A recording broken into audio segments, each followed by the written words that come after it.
Hello and जय हिंद, welcome back to your own channel. और आपने कहा कि सर कॉन्स्टिट्यूशन चैप्टर तो एकदम क्रिस्टल क्लियर हो गया। हाँ, पॉलिटिकल साइंस का पहला चैप्टर और आज इसका second chapter, democracy in India.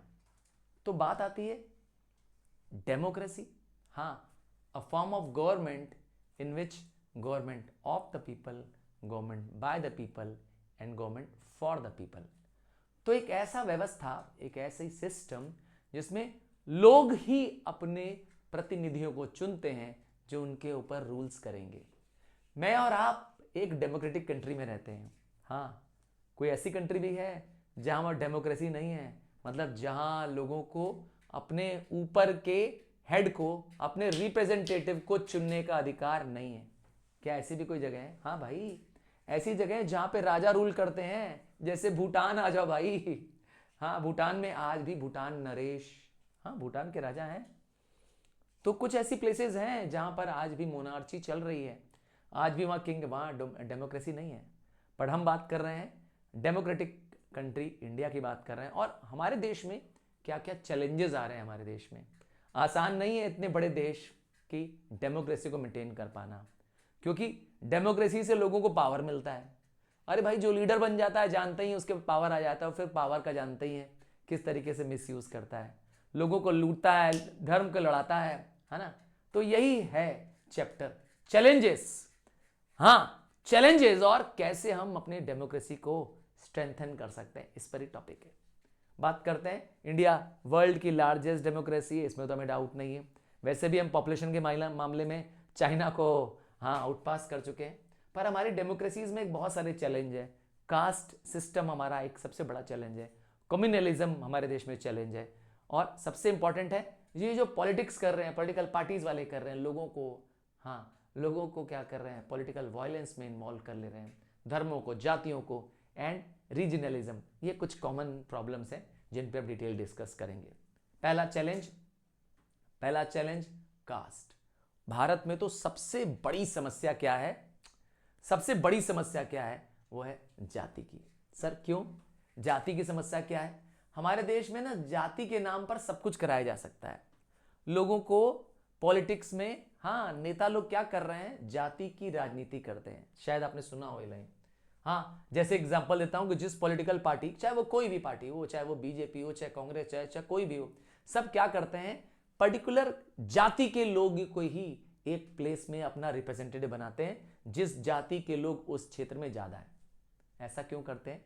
ताकि उस जाति के लोगों को, अपने लोगों को वोट देना पड़े।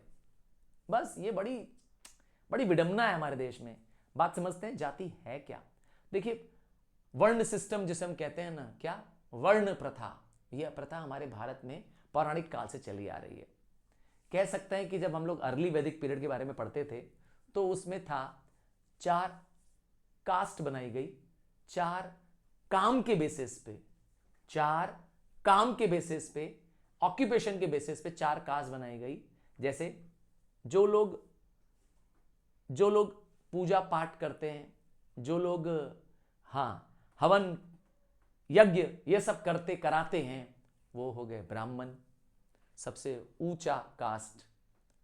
उनके नीचे आया वो लोग जो देश की रक्षा करते हैं, युद्ध लड़ते हैं, हाँ हाँ, जो सैनिक बनते हैं, जो राजा बनते हैं, वो बन गए क्षत्रिय।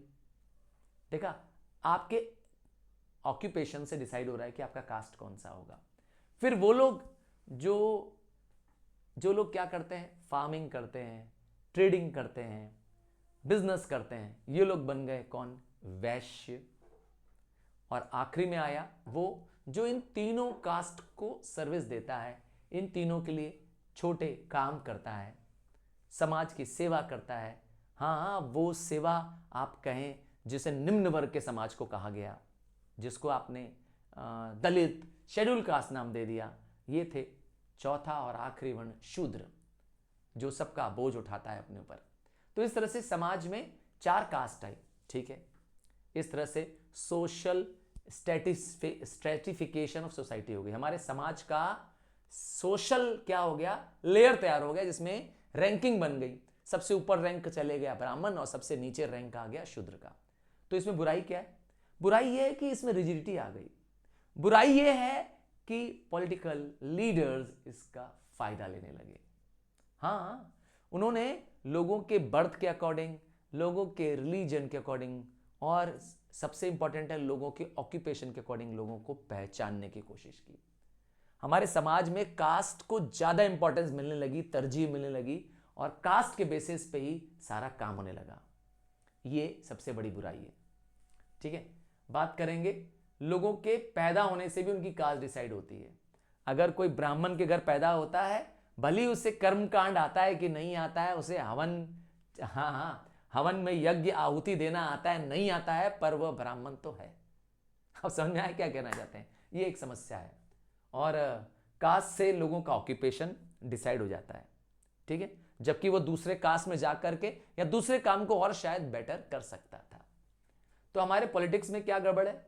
तो मैंने कहा कास्ट का बड़ा इंपॉर्टेंट रोल है पॉलिटिक्स में।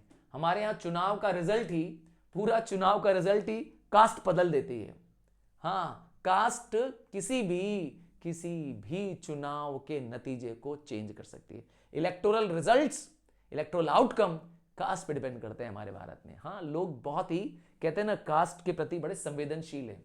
पॉलिटिकल पार्टीज इसको बहुत अच्छे से जानती हैं, एकदम क्लेवर हैं, आपसे और हमसे कई गुना ज्यादा चालाक है। पॉलिटिकल पार्टीज क्या करती हैं? कास्ट बेस्ड मोबिलाइजेशन करती हैं वोट्स का।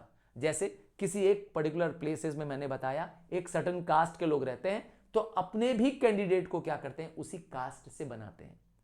उस क्षेत्र में जो कास्ट के लोग सबसे ज्यादा बहुसंख्या में हैं, वहां अपना कैंडिडेट जो उसी कास्ट का है उसको भेजते हैं। बस वही अपने कास्ट के नाम पे दुहाई देता है, लोगों से वोट मांगता है और बाद में चुनाव जीत भी जाता है। हाँ, ये बड़ा हो रहा है इंडिया में।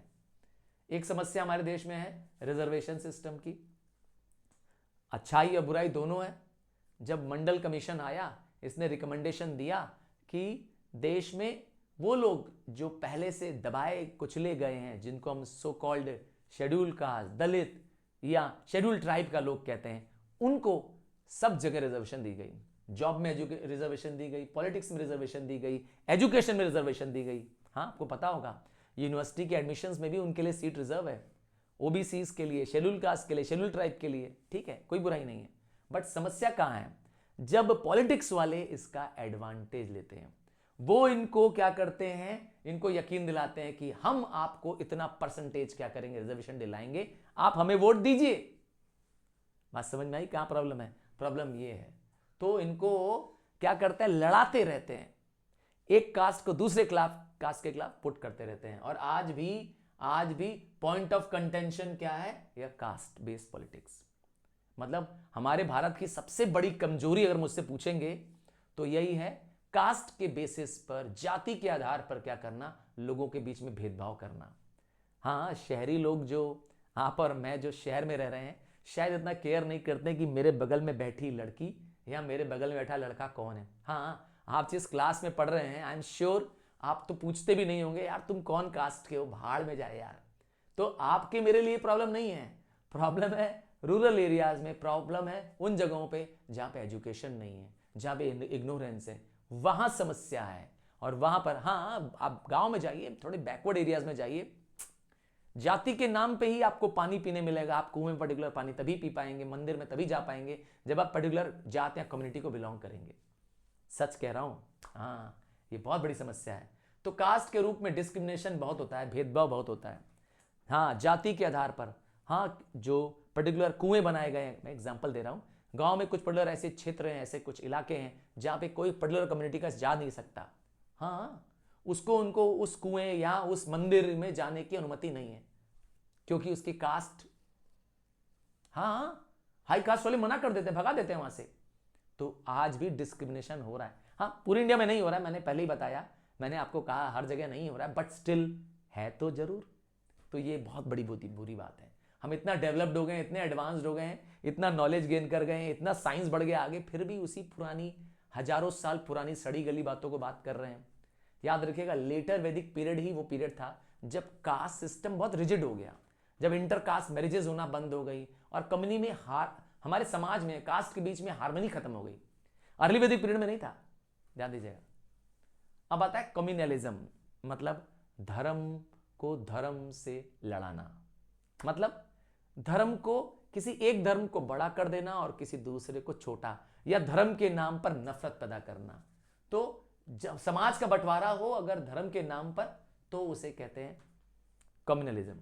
आपको पता है पॉलिटिकल पार्टीज इसका बहुत इस्तेमाल करती है, बहुत। मैं एग्जांपल दूं? नहीं, मुझे लगता है आपको नाम लूंगा पार्टीज का, आप कहेंगे अरे ये तो सर इस कम्युनिटी को सपोर्ट करती है। एग्जांपल दे देता हूं, चलो एग्जांपल देता हूं। अकाली दल सिर्फ और सिर्फ सिखों को सपोर्ट करती है।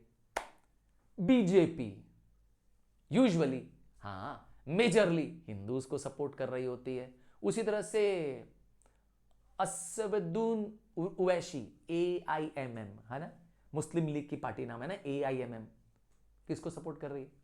इस्लाम या मुस्लिम को। तो ये क्यों कर रहे हैं लोग? अपनी सिर्फ राजनीति की रोटियां सेकने के लिए।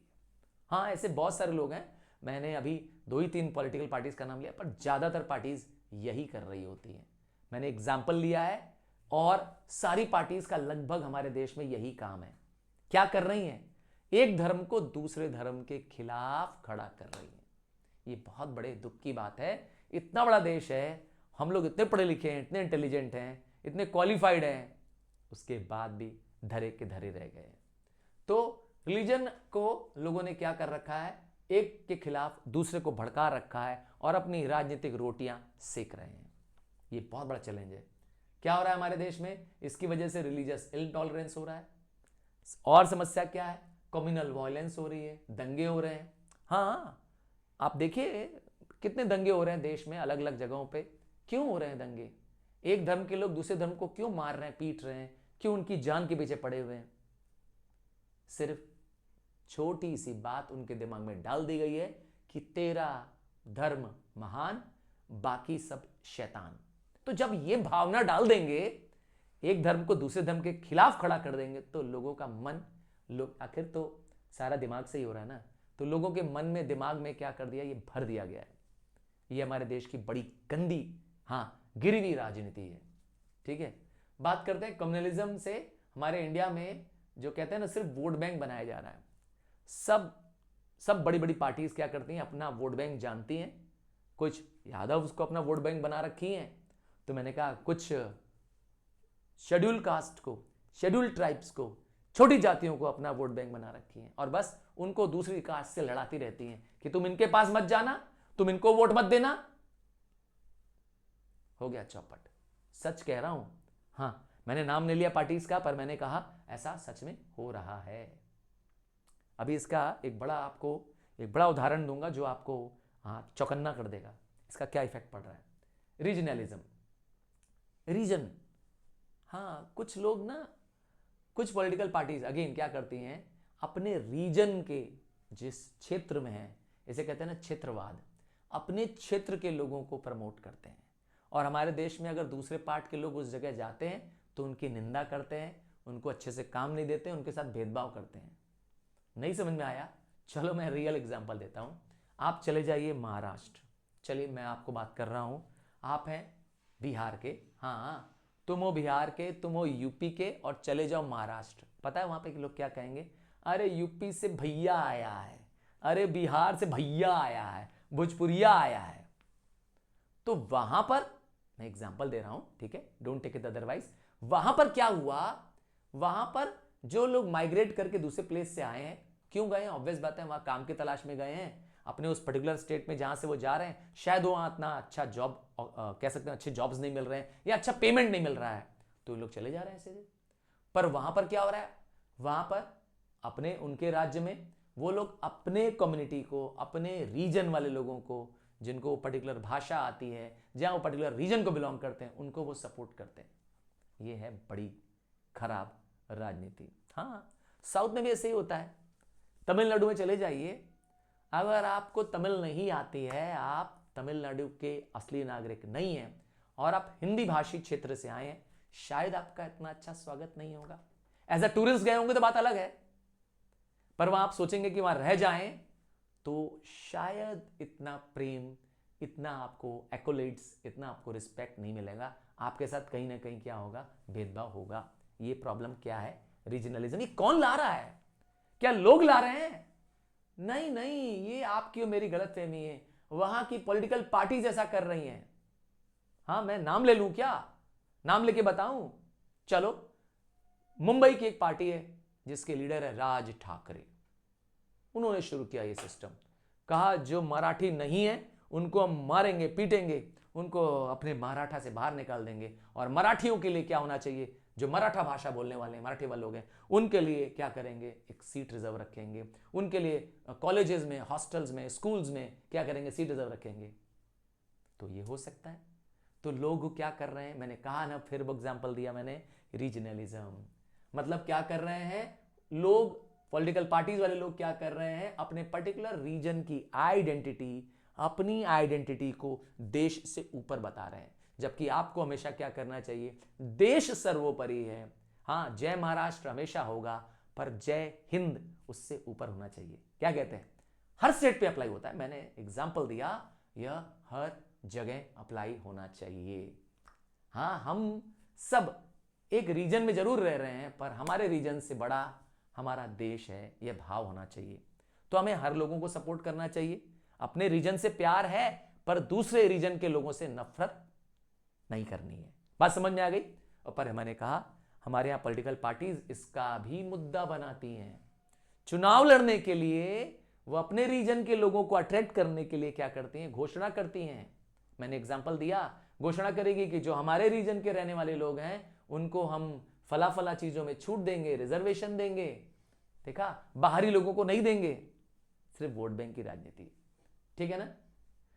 तो इससे देश की यूनिटी को कमजोरी मिलती है, याद रखिएगा। अब किस किस तरीके से रीजनलिज्म करते हैं, कुछ लोग लैंग्वेज के बेस में करते हैं, कहते हैं कि उनको पर्टिकुलर भाषा नहीं बोलने आती है तो वो लोग हमारे लोग नहीं हैं। बात समझ में आई? हाँ हाँ, हमारे देश में ऐसा बहुत होता है। लैंग्वेज एक बहुत ही इंपॉर्टेंट रोल प्ले करती है पॉलिटिकल पार्टीज की, तो वो लैंग्वेज के बेस पे डिमांड भी की है। हमारे देश में देखिए ना, कितने स्टेट्स हैं जो लैंग्वेज के बेसिस पे बनाए गए हैं। अभी रिसेंटली तेलंगाना, ठीक है ना, अलग हो गया ना, किस बेसिस पे, अपनी भाषा के बेसिस पे। तो लोगों ने हाँ इसको मुद्दा बनाया, राजनेताओं ने इसका मुद्दा बनाया, और चुनाव में इस मुद्दे पे खड़े हुए और जीते भी। बड़ी बात तो यह है कि वहां के लोग भी उनको सपोर्ट कर रहे हैं। तो क्यों नहीं फूट होगी, क्यों नहीं राज्य बटेंगे? बात समझ में आ रहा है ना? ऐसे कई राज्य बने हैं अभी रिसेंटली। अब छत्तीसगढ़ बन चुका है, नाम सुना होगा, उत्तराखंड अलग राज्य बना है, और दे दूं नाम क्या? तो ये राज्य क्या हो रहे हैं, बट रहे हैं, अलग हो रहे हैं, हाँ, लैंग्वेज के बेसिस पे।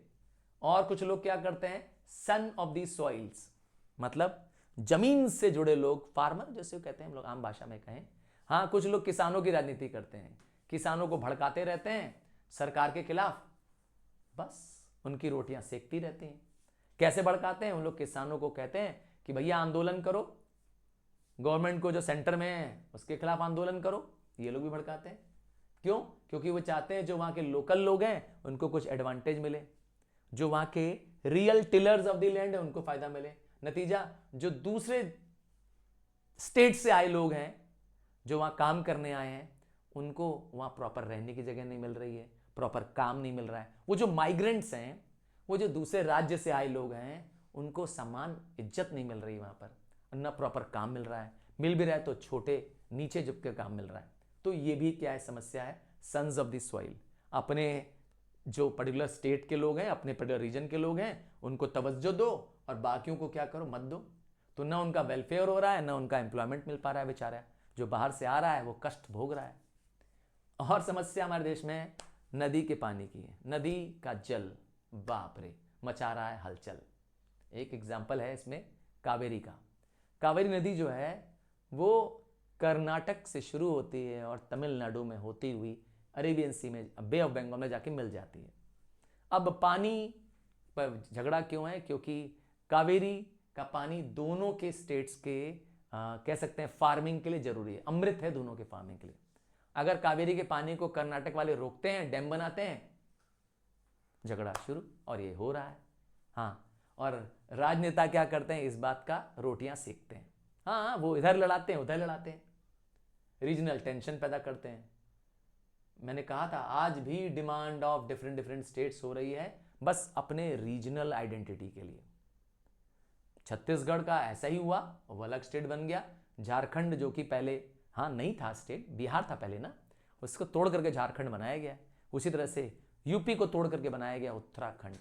तो बस अलग रीजनल आइडेंटिटी देने के लिए, भाई पहाड़ी क्षेत्र है उत्तराखंड, तो चलो इस रीजन को अलग कर दो क्योंकि वो पहाड़ी एरिया है। देहरादून उसकी कैपिटल बना दी गई। हमारे देश में कुछ सेपरेटिस्ट हैं। सर ये कैसे लोग होते हैं? इन्हीं को कहते हैं सेशनिस्ट, अलगाववादी। क्या? अलगाववादी। ये लोग समाज से, सोसाइटी से अलग रहते हैं, इनकी अपनी एक अलग मांग है। ये इनकी डिमांड को कहते हैं सेशनिस्ट डिमांड। समझ में आया? अलगाववादी कौन है? ये वो लोग हैं जो राजनीतिक सिस्टम में बिलीव नहीं करते हैं और ये अपनी अपनी अलग सिस्टम बनाना चाहते हैं। ये लोग हैं। जैसे हमारे भारत में बहुत सारे माओवादी हैं। सर ये कौन होते हैं? माओ नाम के एक चाइनीज एम्परर थे, जिनका फंडामेंटल था कि सिर्फ समाज में कैसे लोग हों, वो लोग हों जो वर्किंग क्लास के लोग हों।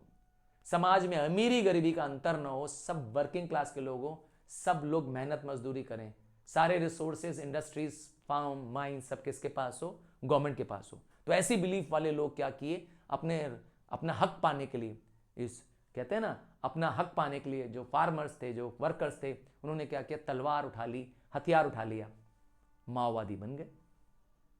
अपनी अलग डिमांड है कि हमें अपना एक माओलैंड चाहिए। उसी तरह से खालिस्तानी, एकदम नाम सुना होगा, बड़ा पॉपुलर आजकल ये चल रहा है, खालिस्तान वाले। मैं इसकी कहानी थोड़ा बेसिक से बता देता हूं। जगजीत सिंह चौहान नाम के एक सिख ने 1969 का असेंबली इलेक्शन लड़ा। असेंबली इलेक्शन बुरी तरह से हार गया वो। तो जब इलेक्शन हार गया, वो इंडिया से चला गया और यूके में जाके बस गया, इंग्लैंड में जाके बस गया। वहां से उन्होंने क्या किया? एक नई राजनीति शुरू की, वो थी खालिस्तान की। उसने क्या शुरू किया? उसने मांगना शुरू किया अपने लिए, सिखों के लिए, मतलब एक अलग राज्य, an independent country, not a state, an independent country for the Sikh. इस कंट्री में कौन होगा? पंजाब होगा, हरियाणा होगा, राजस्थान होगा। क्या नाम दिया उसको उन्होंने? खालिस्तान। खालिस्तान नाम दिया। और इसीलिए उन्होंने क्या किया? आर्म रेबिलियन किया। ये अलग बात है कि ये आज भी मैंने कहा फल फूल रहे हैं, अभी वो ऑपरेट कर रहे हैं इंग्लैंड से, और फिर अलग अलग देशों में उनके अपने फॉलोअर्स हैं। ये आर्म्ड रेबिलियन कर रहे हैं, याद रखिएगा, खाली नहीं बैठे हुए हैं, याद रखिएगा। आर्म्ड रेबिलियन है, हथियारों से सरकारों को परेशान कर रहे हैं, अलग अलग जगहों पे परेशान कर रहे हैं। क्या कर रहे हैं? खालिस्तान की मांग कर रहे हैं। एक अलग राज्य चाहिए, एक अलग देश चाहिए सिखों के लिए। ये लोग हैं सेशनिस्ट। ये गवर्नमेंट सिस्टम पे बिलीव नहीं करते हैं, ठीक है ना। बात करेंगे पॉलिटिकल वायलेंस की, मतलब हमारे देश में चुनाव में होने वाली लड़ाइयों की। बहुत कॉमन रहा है, हालांकि अब जैसे जैसे कह सकते हैं ना डेवलपमेंट बढ़ गया है, तो पॉलिटिकल वायलेंस थोड़ा कम सुनाई दे रहा है, बट वायलेंस तो है। क्या कर रही हैं पॉलिटिकल पार्टीज? अपने चुनाव को जीतने के लिए किसी भी हद तक जा रही हैं। इसकी शुरुआत होती है यूनिवर्सिटीज़ में। यूनिवर्सिटीज़ में जो कैंडिडेट्स खड़े होते हैं चुनाव के लिए, वो कुछ भी कर सकते हैं अपना चुनाव जीतने के लिए, बाय हुक और क्रुक, और ये फिर आगे जाकर के क्या बन जाते हैं? बड़े लीडर्स। क्या क्या एग्जाम्पल है पॉलिटिकल वायलेंस का? जैसे लिंग्विस्टिक वायलेंस, तो मैंने बताया पहले ही, हमारे देश में स्टेट्स अपने अपने क्या करते हैं? लैंग्वेजेस को प्रमोट कर। तमिलनाडु किसको प्रमोट करेगा? तमिल भाषा को। बात समझ में आ रहा है क्या कह रहे हैं ना? तो पंजाब सिख भाषा को प्रमोट करेगा। तो स्टेट ही बनाए गए हैं क्या करने के लिए? लैंग्वेज के नाम पर देश को कौन प्रमोट करेगा? ऐसी भाषा जो पूरे देश में बोली जाए, उसको कौन प्रमोट करेगा? कोई नहीं करेगा। और राजनेता इसका पूरा भली भांति इस बात को जानते हैं। जैसे एक बार तमिलनाडु में हुआ, लैंग्वेज राइट्स हो गए। लैंग्वेज राइट्स, दंगे हो गए। 1960 की बात है। उन लोगों को चुन चुन के मार दिया गया जो तमिल भाषा नहीं जानते थे, तमिल भाषा वाले लोग नहीं थे। राज्य को खाली करा दिया गया। सोच लीजिए क्या कह सकता हूं। उसी तरह से मैंने खालिस्तान वाली बात की।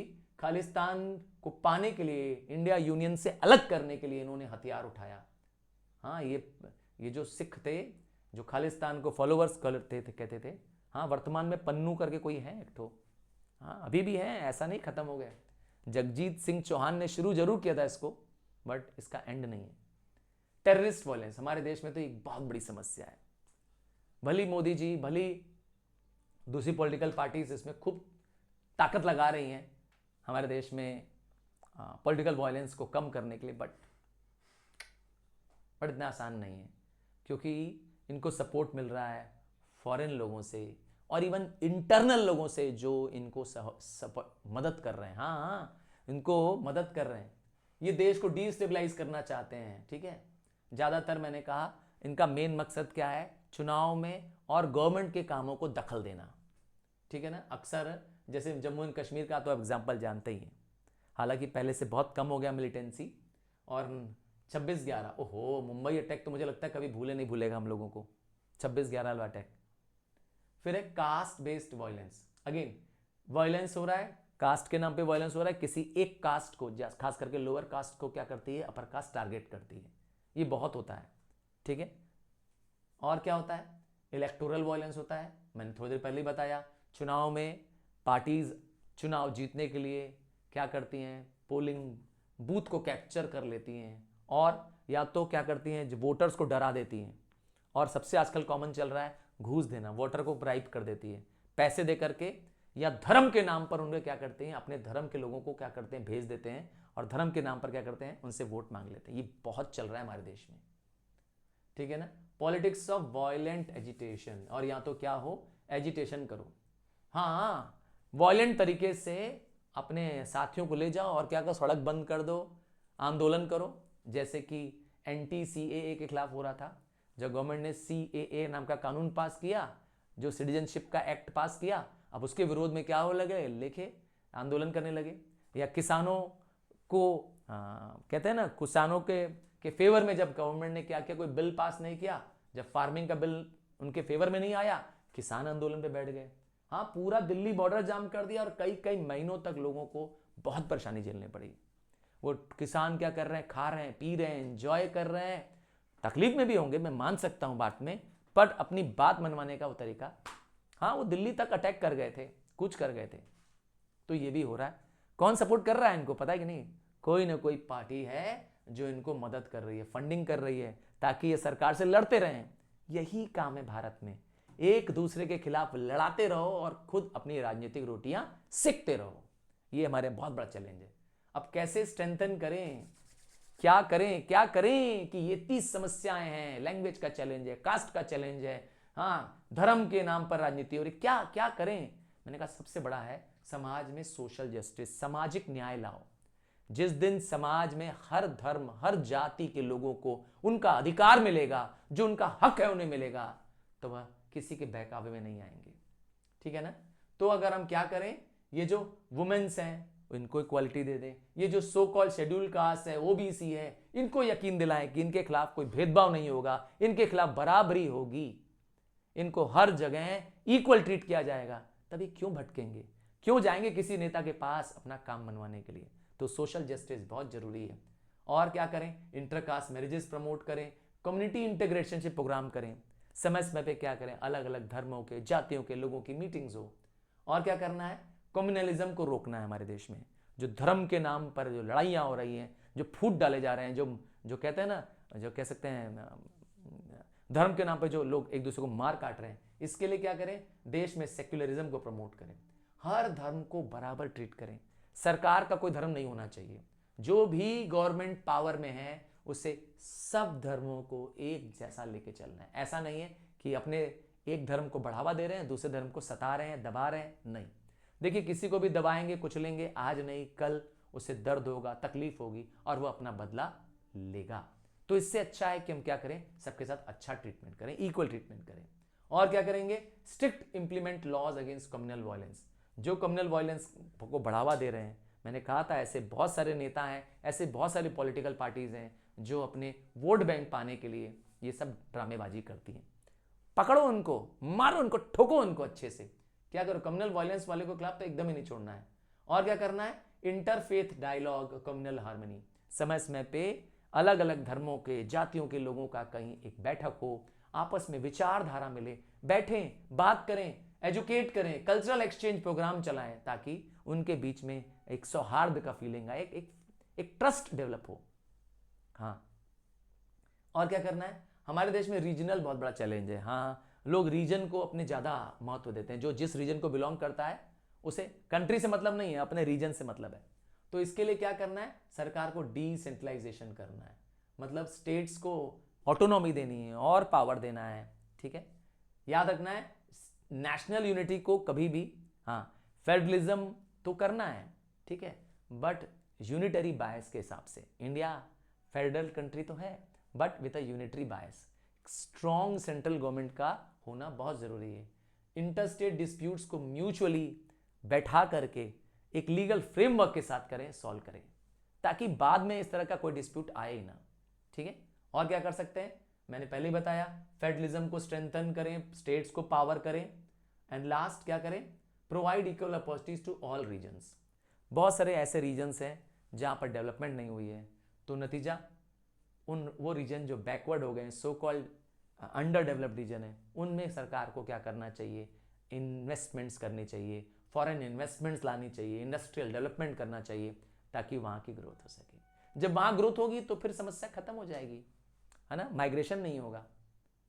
फिर है, और क्या करना है, पॉलिटिकल वायलेंस को कम करने के लिए क्या करेंगे, ये जो राजनेता जो एक दूसरे पे इल्जाम लगा रहे हैं और जो कहते हैं ना चुनाव को धांधलियां कर रहे हैं, क्या तरीका है, मैंने कहा एक कड़ा लॉ बनाओ, एक पक्का कड़ा नियम बनाओ, और इसके लिए एक इंप्रूवमेंट पुलिस अकाउंटेबिलिटी भी, क्योंकि कई बार चुनाव में पॉलिटिकल पार्टीज पुलिस का भी अपने फेवर में प्रयोग कर लेती हैं, तो उसमें पुलिस की भी अकाउंटेबिलिटी होनी चाहिए। ये लोग इम्पार्शियल होने चाहिए, याद रखिएगा। जो लॉ एनफोर्समेंट अथॉरिटी होती है, जिनका काम है लोगों को न्याय देना, वो अगर क्या हो जाए, बिक जाए, वो अगर बेईमानी पे उतर आए, और क्या हो, एंटी टेररिज्म पे स्ट्रिक्ट एक्शन लेना चाहिए गवर्नमेंट को, टेररिस्ट एक्टिविटीज को रोकने के लिए, नेशनल इंटीग्रेशन बढ़ाने के लिए, पीसफुल पॉलिटिकल डिस्कोर्स हो, पॉलिटिकल पार्टीज के बीच में डायलॉग्स हो, मीटिंग्स हो, ताकि वो आपस में अपनी विचारधारा शेयर कर सकें। और क्या करें, सबसे इंपॉर्टेंट है देश के यूथ को एनकरेज करना कि वो राजनीति में पार्टिसिपेट करें, उनको ट्रेंड करना, उनको बताना कि उनके पास हाथ में पावर है, और वो पावर है क्या, वोट। जिस दिन लोगों को अपने वोट की शक्ति पता चल जाएगी, नेता लोगों की नींद उड़ा देंगे हम लोग। और क्या करना है, हमारे इलेक्टोरल सिस्टम को, हमारे देश में चीफ इलेक्शन कमीशन, हाँ, chief election commissioner Rajiv Khanna ji, उनके अंडर में एक बहुत बड़ी टीम है जो क्या करती है, पूरे देश में चुनाव कराती है। तो इलेक्टोरल सिस्टम जो चुनाव करा रहा है, फ्री एंड फेयर इलेक्शन कराए, ऐसा पूरा प्रयास करे, मनी पावर और क्रिमिनलाइजेशन पॉलिटिक्स में सबसे कम हो, मतलब जो अपराधी टाइप के लोग हैं उनको किसी भी तरीके से पॉलिटिक्स में आने से रोका जाए, क्योंकि जब तक ये पॉलिटिक्स में रहेंगे, याद रखिएगा, आप और मैं सुरक्षित नहीं रहेंगे। ठीक है ना, और क्या करना है, प्रमोट पॉलिटिकल अवेयरनेस करना है, वोटर एजुकेशन करना है, आपको और मुझे पूरी जानकारी देनी है। जिस दिन मैं और आप जागरूक हो गए, हाँ, तुम में से कितने लोग वोट दे पाओगे, शायद इस साल या आने वाले 1 साल में, जब तुम 18 के हो जाओगे, तो तुम्हें क्या करना है, तुम्हें इन्हीं सब बातों का ध्यान देना है, अपनी जाति पे ध्यान न देखते हुए, अपने धर्म पे ध्यान न देते हुए उसको वोट देना है जो समाज के लिए कर रहा है, देश के लिए कर रहा है, राष्ट्र को सर्वोपरि कर रहा है। समझ में आया?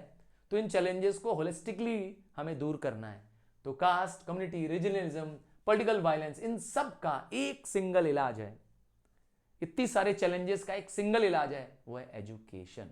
जब लोग नॉलेज वाले होंगे, आपकी मेरी तरह समझ वाले होंगे, तो ये ऐसी हरकत नहीं करेंगे।